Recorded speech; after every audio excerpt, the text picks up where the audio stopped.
message vous est présenté par l'Assemblée chrétienne Le Tabernacle. www.letabernacle.net. Je crois que la plus difficile de toutes les choses en étant enfant de Dieu, c'est de connaître la volonté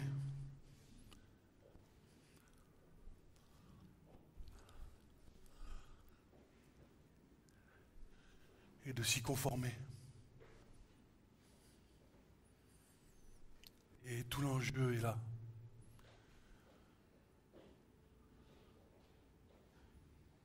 Tout l'enjeu de nos vies dans le Seigneur. Tout ce à quoi nous aspirons, c'est de nous conformer à la vie de Christ.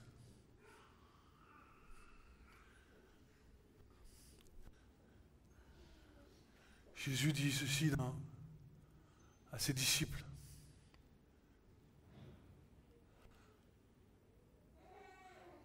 Ils m'ont persécuté. Ils vous persécuteront. Ils m'ont haï.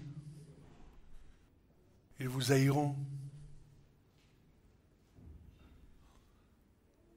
Et ce que nous devons nous rappeler, c'est pourquoi Jésus a été haï. Pourquoi Jésus a été persécuté. Tout simplement pour avoir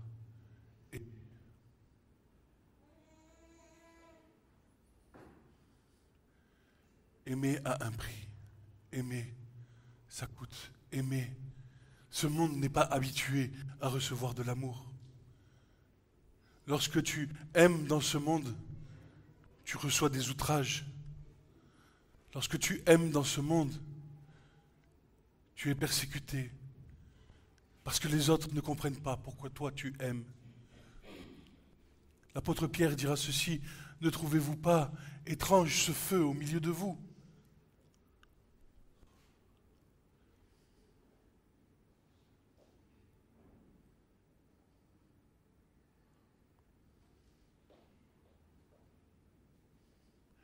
Mais le Seigneur nous fait grâce. Et malgré tout, il nous montre combien nous devons être, vous savez, ces offrandes agréables. C'est dur. C'est éprouvant, c'est humiliant. Mais avec la grâce de Dieu, je prie que le Seigneur circoncise les oreilles, circoncise les cœurs, afin que l'amour dont il nous a aimés, l'amour dont nous avons été aimés, puisse pénétrer dans la profondeur des cœurs les plus durs qui ont été sclérosés par les épreuves de la vie.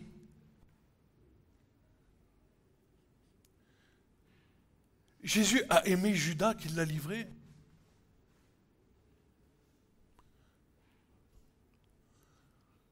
Serions-nous capables d'aimer celui qui nous livrera? Vous savez, j'ai des témoignages de cette horreur qui s'est passée en 1945, ce que nous appelons la Shoah. Où des rabbins ont aimé leurs bourreaux en entrant dans les chambres à gaz. Ils n'avaient pas Christ, mais ils avaient compris que l'essentiel de la parole de Dieu, que l'essence même de Dieu, c'est l'amour.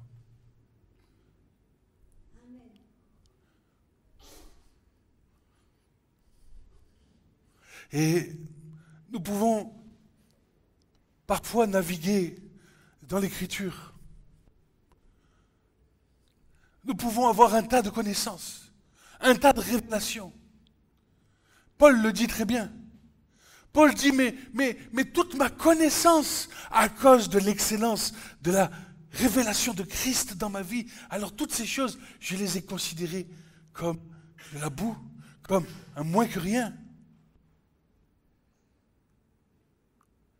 Parce que le but de la loi, nous dit l'Écriture aux Galates, c'est l'amour qui procède d'un cœur pur.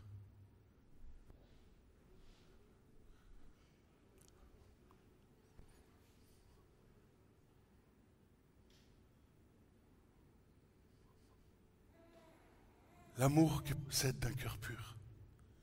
Et il faut que nos cœurs soient purifiés de toute souillure, pour pas que l'amour soit sous le regard de notre hypocrisie. Jacques dira ceci, que d'une langue peut-il sortir deux sources, une source amère, une source de bénédiction, une source amère, une source d'eau vive et une source d'eau salée. Que tout ce que nous faisions, que tout ce que nous fassions, soit en conformité avec ce que le Père est. Lorsque nous nous adressons à nos enfants, à nos épouses, à notre prochain, tout doit transpirer l'amour. L'amour ne permet pas la permissivité, mais l'amour couvre une multitude de péchés.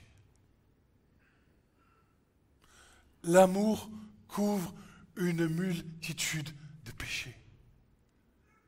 Christ a donné sa vie sur la croix afin de couvrir les péchés de l'humanité entière, depuis Adam jusqu'à son retour.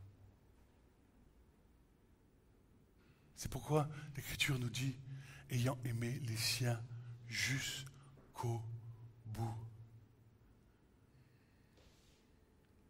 Et puisque il nous a appelés, eh bien nous devons être rendus conformes à son image, n'est-ce pas?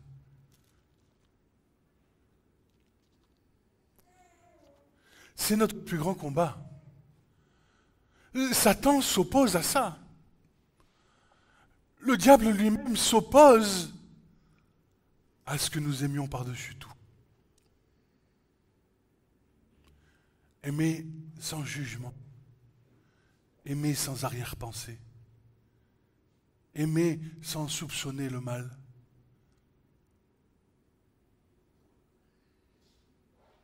Bien sûr,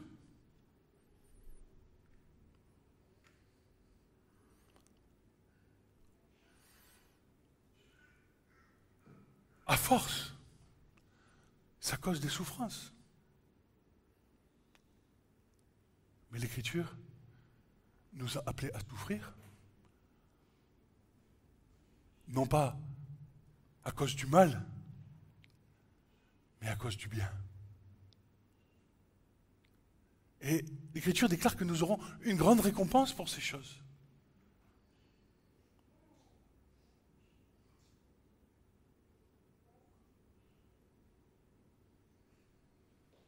Comment pourrions-nous prêcher? Comment pourrions-nous annoncer l'Évangile si nous n'étions pas épris de compassion pour les âmes du dehors? Comment, si nous n'avons pas connu Christ? Si nous n'avons pas l'assurance de lui appartenir et l'espérance d'être rendus conformes à son image, comment pouvons-nous aller annoncer l'Évangile? Ou parler, ou vivre dans la communion fraternelle. Si entre nous déjà, cet amour qui devrait être présent est limité. Ah mais je peux aimer jusqu'à là. Mais Christ te demande d'aimer jusqu'à là, sans limite.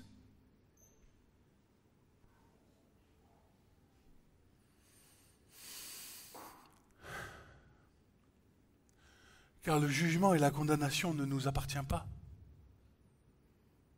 Ce n'est pas à vous de savoir qui montera au ciel. Ce n'est pas à vous de savoir qui descendra.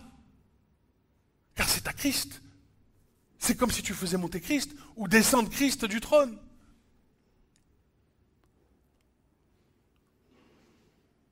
Mais nous devons aimer sans retenue.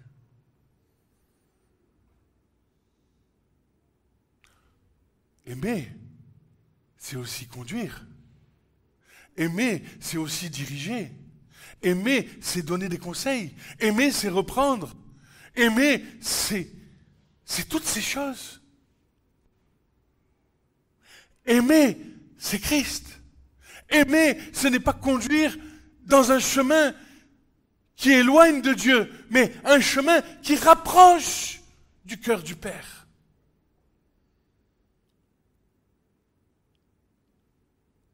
C'est ce que la croix a fait. Jésus, en offrant sa croix, sa vie sur la croix, nous a rapprochés du cœur du Père, afin que tel qu'il a été aimé, nous nous sentions aussi aimés.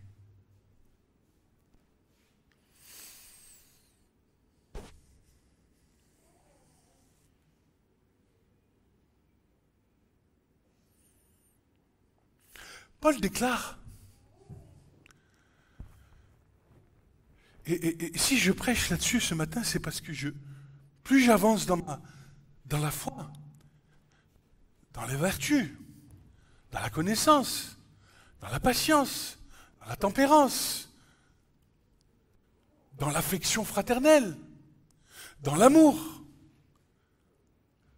que Pierre nous demande que ces choses soient trouvées richement en nous, afin que Christ vive richement en nous.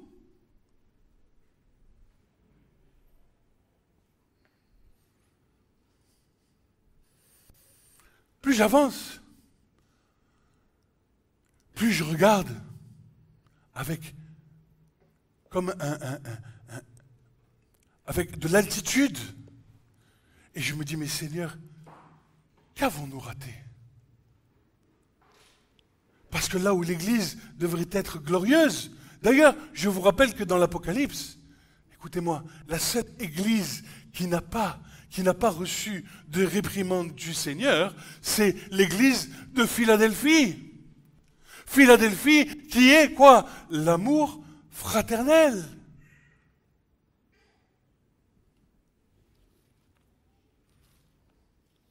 C'est la seule Église qui, devant le Seigneur, a de la valeur. Toutes sont reprises. Le Seigneur laisse toujours aux autres le moyen de revenir à lui, de se repentir, parce que l'amour ne s'y trouve pas. Et l'église de Laodicée est une église pleine de connaissances, pleine de révélations, mais elle en a oublié l'essentiel, qui est l'amour.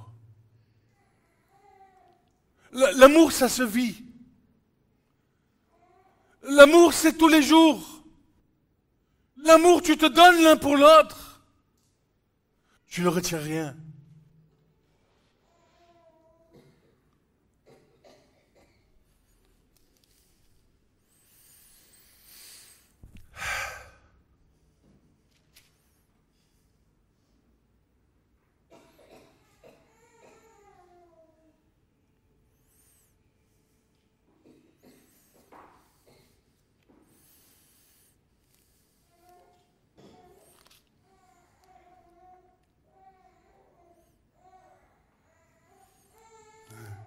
Seigneur.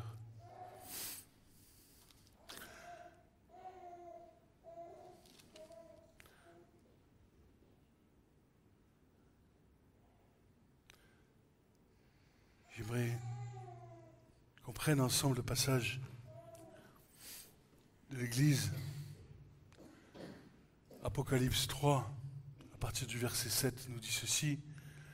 Et à l'ange de l'assemblée qui est à Philadelphie écrit: voici ce que dit le Saint, le véritable, celui qui a la clé de David, celui qui ouvre et nul ne fermera, qui ferme et nul n'ouvrira. Je connais tes œuvres, voici je mis devant toi une porte ouverte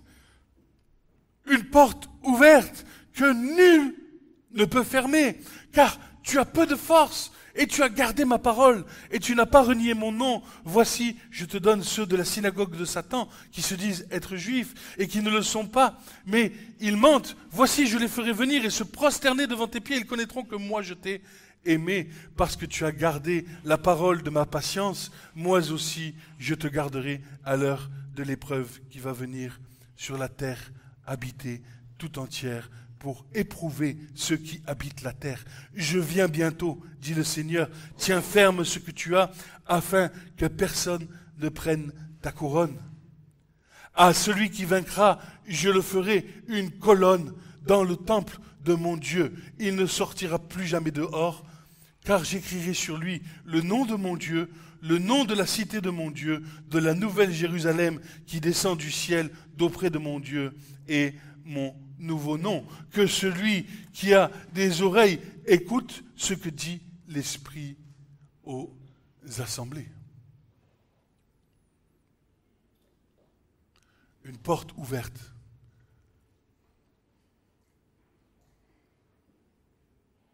Que nul ne peut fermer. Une porte qui nous laisse un libre accès au cœur de Dieu. Un libre accès à sa face. Et vous savez, le Seigneur m'apprend à considérer chaque geste, chaque parole, chaque action, de savoir si je lui rends témoignage dans la vérité. Est-ce que ce que je fais, la façon dont je parle, la façon dont je réagis face à une situation agaçante est agréable au Père? Nous devons apprendre à conscientiser la vie de Christ en nous, dans la vie de tous les jours, afin que la position qui nous a été acquise par Christ, nous la voyons en être déchue.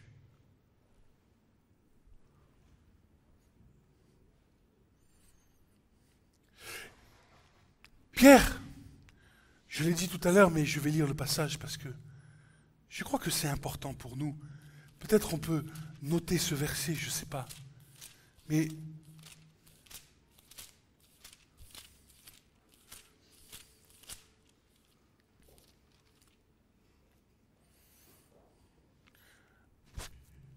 deuxième épître de Pierre, au chapitre 1, nous dit ceci.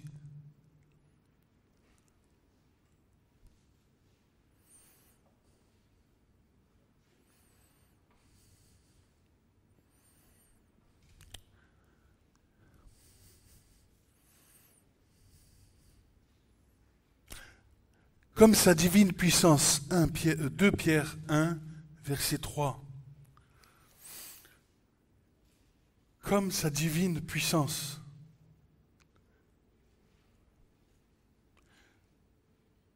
nous a donné tout ce qui regarde la vie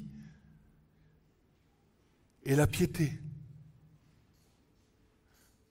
par la connaissance de celui qui nous a appelés, par la gloire et par la vertu,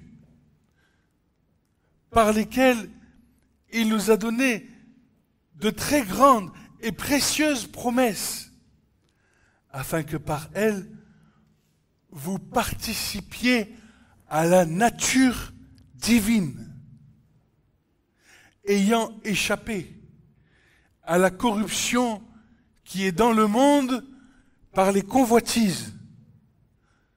Pour cette même raison aussi, y apportant tout empressement, joignez à votre foi. Et ce que nous allons voir ici, c'est ce que nous appelons la croissance spirituelle. Vient un temps où la maturité spirituelle vient dans le summum de la maturité spirituelle, c'est l'amour. Alors, tu commences dans ta vie avec le Seigneur par la foi. Alléluia, je crois.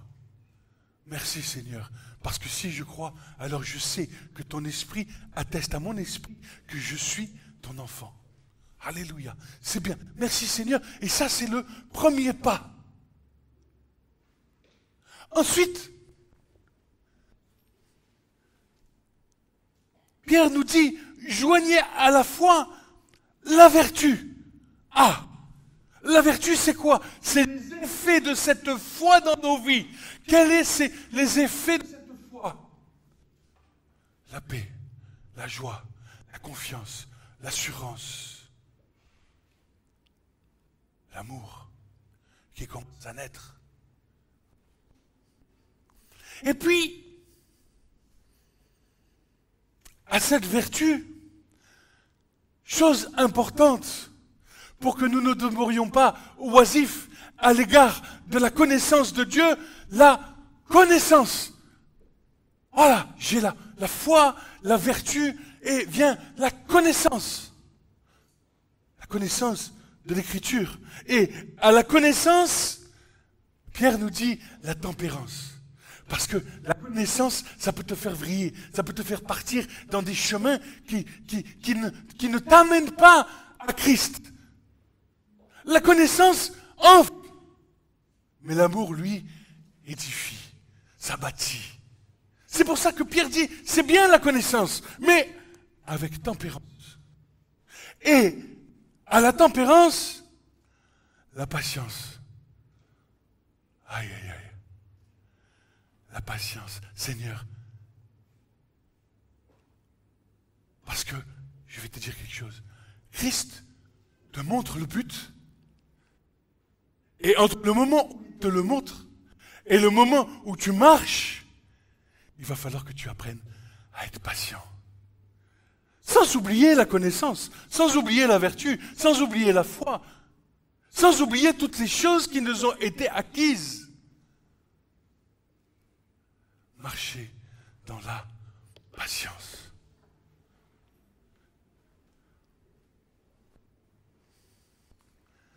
Et à la patience, la piété.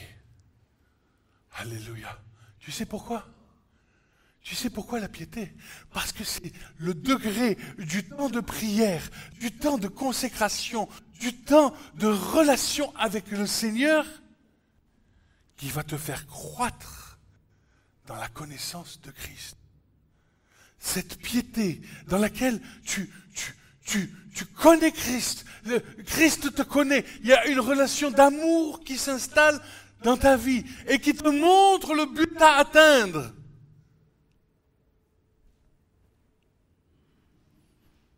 À la piété, ça y est, tu as la vision, l'affection fraternelle. Alléluia. Tu aimes tes frères, tu aimes tes sœurs, tu es prêt à te donner 100% pour eux, pour que ce que toi tu as reçu, eux aussi puissent le vivre. C'est pour ça que Jésus est en colère lorsqu'il dit, tu as oublié la flamme de ton premier amour, parce qu'au début, quand le Seigneur vient te chercher, tu as envie d'enflammer tout le monde, la flamme de cet amour, il coule, et tu veux que ce que tu as vécu, les autres puissent le vivre aussi. Voici que maintenant, tu as ajouté foi, vertu, tu as ajouté toutes ces choses, tu as ajouté aussi la tempérance, c'est-à-dire l'art de maîtriser ce feu qui brûle en toi pour inonder les autres sans les brûler. Parce que le feu que tu as dans ton cœur peut brûler les autres, les éloigner de Dieu. Mais avec la grâce de Dieu, par ta piété, par ta relation avec le Seigneur, toutes ces choses s'emboîtent les unes dans les autres afin que tu deviennes toi-même une offrande agréable à Dieu. Et écoute bien, l'affection fraternelle, tu vas ajouter l'amour qui est, nous dira l'apôtre Paul, le lien de la perfection. Car si toutes ces choses sont en vous, un petit peu, non, y abondent, elles feront que vous ne serez pas oisifs ni stériles pour ce qui regarde la connaissance de notre Seigneur Jésus-Christ. Car en qui ces choses ne se trouvent pas, dans le frère ou dans la sœur, est aveugle et ne va pas loin, ayant oublié la purification de ses péchés d'autrefois. Qu'est-ce que nous dit Pierre? Il nous dit que si nous avons été rachetés à grand prix, non pas avec de l'argent ou avec de l'or, mais par le sang précieux de l'agneau, c'est pour que toutes les choses qu'on vient de voir soient en abondance dans nos vies. Et si ces choses ne s'y trouvent pas, l'Écriture déclare que nous sommes aveugles. Il y a un problème spirituel.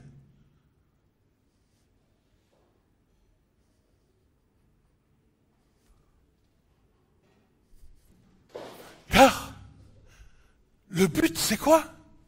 On l'a vu dans Galates.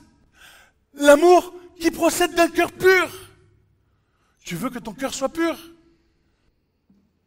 Travaille à ces choses avec ferveur. Travaille à ces choses avec endurance. Pas seulement le dimanche. Pas seulement le vendredi ou le mardi. Ou le mercredi. Mais tous les jours. Tous les jours de ta vie. Tous les jours que Dieu fait, que tu te lèves et que le matin tu dis Modéani, je te remercie Seigneur. Modéani, je suis vivant. Modéani, je peux te louer. Modéani, Seigneur, merci. Change ma vie. Change mon cœur. Mais pas seulement en espérance, fais-le réellement. Et le Seigneur te répond, tu veux ces choses? Eh bien écoute, mets en pratique ma parole. Travaille. Marche. N'oublie pas la purification de tes péchés d'autrefois. Car si ces choses ne se trouvent pas en nous, nous perdons notre temps. Nous perdons notre temps à prêcher. Nous perdons notre temps à témoigner parce que ce que voient les gens en nous n'est pas conforme à ce que nous disons. Prêcher. Tout le monde sait prêcher. Tu mets 3 versets, tu prêches.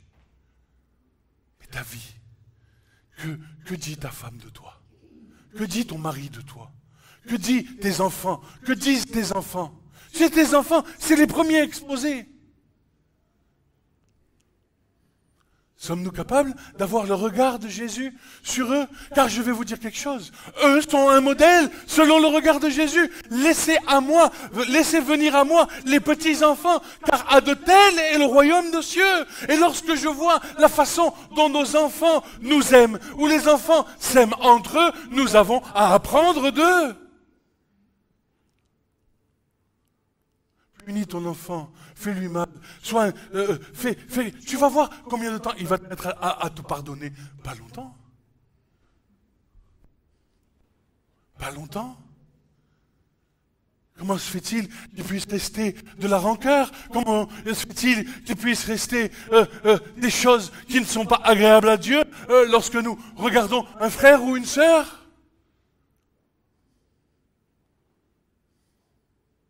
Qui sont nos frères? Qui sont nos sœurs? Tous ceux qui confessent que Jésus-Christ est Seigneur. Si tu confesses de ta bouche que Jésus-Christ est Seigneur et que tu crois dans ton cœur que Jésus l'a ressuscité d'entre les morts, alors tu seras sauvé.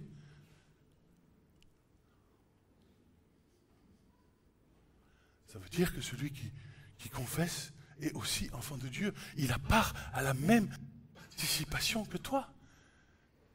Il a part à Christ. Peut-être dans sa vie c'est difficile. Peut-être que dans sa vie il a souffert. Peut-être que dans sa vie des choses que tu ne connais pas. Et parce qu'il n'a pas la même pensée que toi, parce qu'il ne voit pas comme toi, oh toi qui prends la place de Dieu, alors tu le rejettes.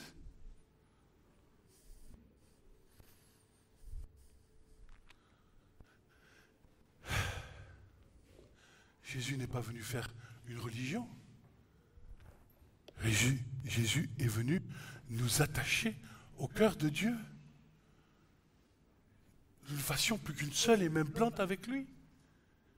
Une seule et même... Tu crois que Jésus, il a dit, je vais pas à la croix parce que lui, il a fait ci, parce que lui, il a fait ça, il m'a parlé comme ci, il m'a parlé comme ça, il pense ceci, il pense cela, il fait ce... Jésus a dit, non pas ma volonté, Père, mais toute ta volonté, et mon Père est avec moi, parce que tout ce que je fais lui est agréable, dira le Seigneur. Tu veux avoir la vie de Christ dans ta vie? Fais qu'une seule et même plante avec lui. Conforme-toi à ses paroles. Conforme-toi avec ce qu'il nous a enseigné. Arrête de penser avec tes pensées. Mais pense avec les pensées de Dieu. Mais ça coûte. Ça coûte de dire, je ne suis rien. Et lui, il est tout pour moi. Alors, si ces choses sont en nous, nous serons en capacité de transformer les cœurs, de bâtir Christ dans la vie de celui de notre prochain.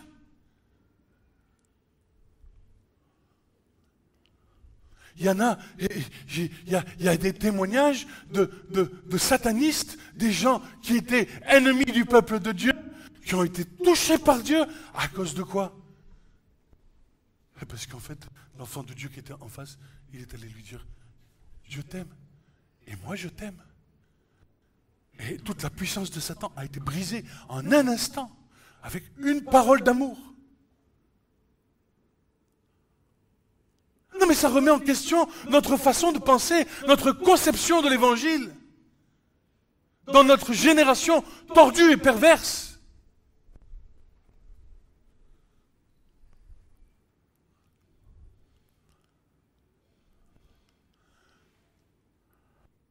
Jésus est le bon berger. Parmi nous, il y a des brebis égarées.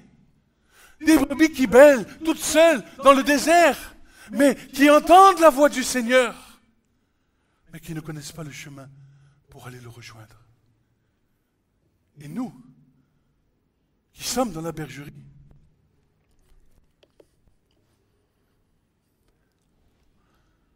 parfois nous avons besoin aussi de sortir de la bergerie. Pour montrer le chemin. Ayant entendu la voix, connaissant le chemin qui mène à la bergerie. Le Seigneur dira, ceux qui sont de ma bergerie, écoute ma voix. Ceux qui sont mes brebis, écoute ma voix. Elles reconnaissent ma voix. Et il y en a qui sont à côté du Seigneur, il y en a qui sont un peu plus loin et qui ont du mal à entendre. Et je ne sais pas si vous avez déjà vu des brebis blessées, des brebis meurtries, des brebis qui sont malades parfois, pour que le berger les approche. C'est un combat.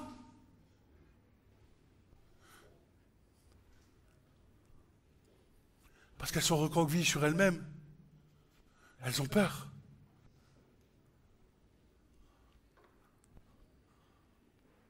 On ne doit pas faire de bruit, on doit être silencieux. On doit user de patience, d'amour, d'affection fraternelle. Mais toutes ces choses, dites-moi, on les reçoit d'en haut. Tout don parfait nous vient du Père des Lumières. Tu ne vas pas recevoir ça en lisant des livres. Non, tu le reçois parce que tu as une communion intime avec le Père.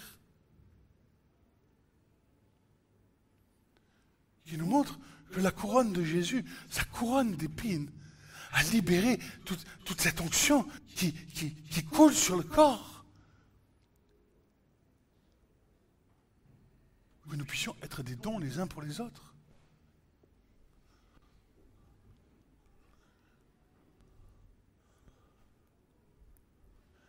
Nous ne devons pas regarder à ce que nous sommes nous, premièrement.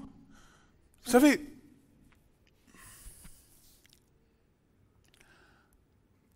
la nature humaine est égoïste. Elle cherche à se servir premièrement. Mais quand le Seigneur change ton cœur, alors tu ne regardes plus à ce qui est toi, mais en premier à ce qui est aux autres. C'est pour ça que tu as un don. Les autres qui ne veulent pas du don, c'est encore une autre affaire.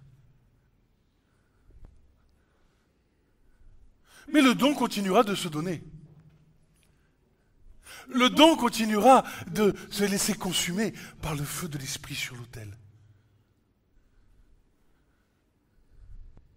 Quoi qu'il en coûte, parce qu'il a compris quel était le prix à payer. Un prix de sacrifice. C'est ce que sont les Lévites pour leurs frères, n'est-ce pas? Même dans le tabernacle, c'est un principe divin. Alors, soyons des dons les uns pour les autres. Prenons le temps de nous donner les uns pour les autres.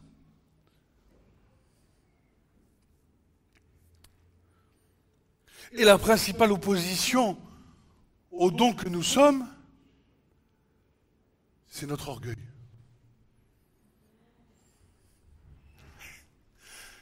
Notre orgueil. Et vous savez que l'orgueil n'est même pas un péché devant Dieu. C'est une iniquité, c'est une abomination. Parce que de l'orgueil, tu prends la place de Dieu. Alors que tout est grâce. Et que tu n'es rien. Et que ce que tu es, tu l'es par la grâce de Dieu, dira Paul. Tout ce que je suis, je le suis par la grâce de Dieu. Tout ce que je suis, ma vie a été consumée à l'autel. Je suis crucifié. Ce n'est plus moi qui vis, mais c'est Christ qui vit en moi. Qu'est-ce que je peux dire? Je suis mieux qu'un autre? Loin de là. Mais j'ai été crucifié avec Christ. Et tout ce que je vis maintenant, je le vis dans la foi au Fils du Dieu vivant. Et vivre dans la foi au Fils du Dieu vivant, ben, c'est automatiquement être un don pour les autres. C'est ce que Jésus nous enseigne. C'est ce que l'Évangile nous enseigne. Et c'est ce que nous devons apprendre à être les uns pour les autres. Donc, notre croissance spirituelle fonctionne, et je vais m'arrêter ici. Elle commence par la foi, puis elle vient complémentée par la vertu. La vertu, on y ajoute la connaissance, la tempérance. Je veux dire, de la connaissance, on peut en avoir. Des révélations, on peut en avoir. Mais si tu donnes cette connaissance, si tu donnes cette révélation à quelqu'un qui n'est pas appelé à le recevoir, alors cette connaissance et cette révélation va produire en lui un regard d'orgueil sur toi-même, alors que tu ne l'as pas fait par de l'orgueil. Tu l'as fait pour le donner, pour être une bonne nourriture. Tu l'as fait pour être agréable. Mais parce que l'autre n'est pas à même prêt encore à recevoir cette connaissance, alors tu vas générer contre toi-même des pensées qui ne sont pas agréables. Donc, tempérance. Tempérance, patience. Peut-être qu'un jour, la révélation, peut-être qu'un jour, la connaissance, ça sera le temps de donner. Mais tu sais, Paul dit aux Corinthiens, il leur dit, mais j'ai été obligé d'être avec vous qu'avec du petit lait. Je n'ai pas pu vous parler de choses extraordinaires parce que vous étiez encore charnels. Et nous avons besoin de grandir spirituellement.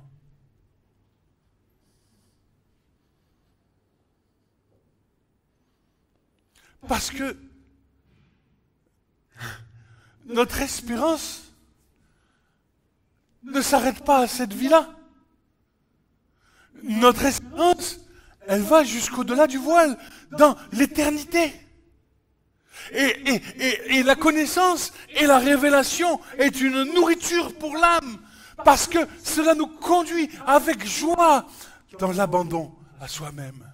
Parce que nous goûtons aux dons célestes, parce que nous goûtons aux fruits célestes, aux choses qui sont là-haut. Alors, tu deviens plus rien et tu te dis, mais Seigneur, cette vie de 80 ans, cette vie de 120 ans sur la terre, ce n'est rien comparé à ce que tu m'as gardé. Seigneur, à ce que tu me promets, c'est bien et heureuse promesse, c'est ce que dit l'apôtre Pierre, grande et précieuse promesse. afin que par elle, vous participiez à la nature divine. Oh oh! 120 ans sur terre, je te les laisse, Seigneur. Parce que je sais qu'au bout de ma vie, je ferme les yeux et je suis avec toi pour l'éternité. Alléluia. Et toutes ces choses, je m'en lave. Toute la vie terrestre, tout ce qui me pèse, c'est ce que Jésus a fait en lavant les mains, les pieds de ses disciples. Tout ça, on le laisse pour servir le Seigneur. Et servir le Seigneur, ça commence par sa maison, ses enfants, son épouse, son mari. Est-ce que ce que je suis, est-ce que je suis capable de témoigner de l'amour de Christ? Est-ce que je suis capable d'aimer à contre-courant? Est-ce que je suis capable? Non, je ne suis pas capable. Mais par la grâce de Dieu, par l'Esprit de Dieu, qui me montre les choses dans lesquelles je dois marcher, alors j'apprends. J'apprends. C'est pourquoi je suis épris de patience. Parce que je sais que ce que je sème, je le sème et j'aurai une récolte. Car celui qui sème pour l'esprit aura la récolte comme gloire. Celui qui sème pour la chair aura la récolte, la corruption des hommes.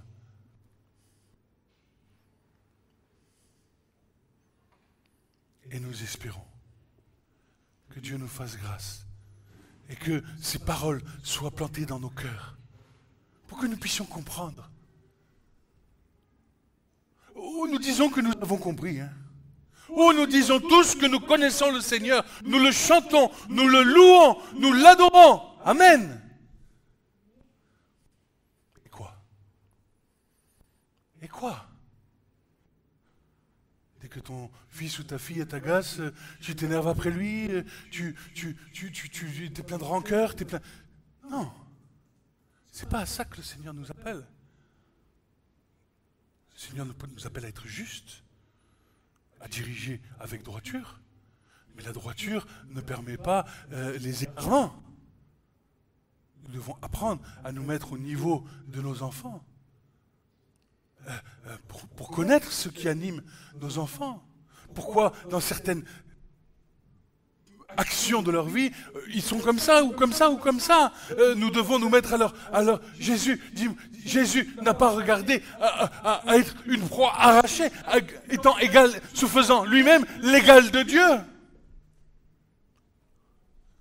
Et Jésus nous a montré le chemin. Je suis le chemin, la vérité et la vie. Et quand il est venu parler à ses disciples, il leur dit, mais si je vous parle des choses de la terre que vous ne comprenez pas, comment comprendrez-vous les choses que je vous parle qui sont dans le ciel? Eh bien, avec nos enfants, c'est la même chose. Nous devons nous mettre à leur niveau. Parce que peut-être que leur comportement provient de nos actions.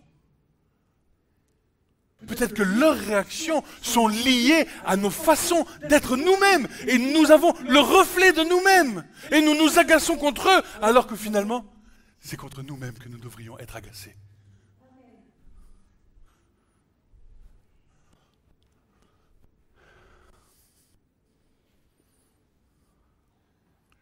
C'est facile de jeter la pierre aux autres. Mais l'Écriture... Et je termine par là, parce que j'aurai encore beaucoup de choses à vous dire. Mais l'Écriture nous dit, si tu veux ôter la paille qu'il y a dans l'œil de ton prochain, commence par la poutre qu'il y a dans le tien. Commence par dans la poutre qu'il y a dans le tien. Amen. Amen. Ce message vous a été présenté par l'Assemblée chrétienne Le Tabernacle. www.letabernacle.net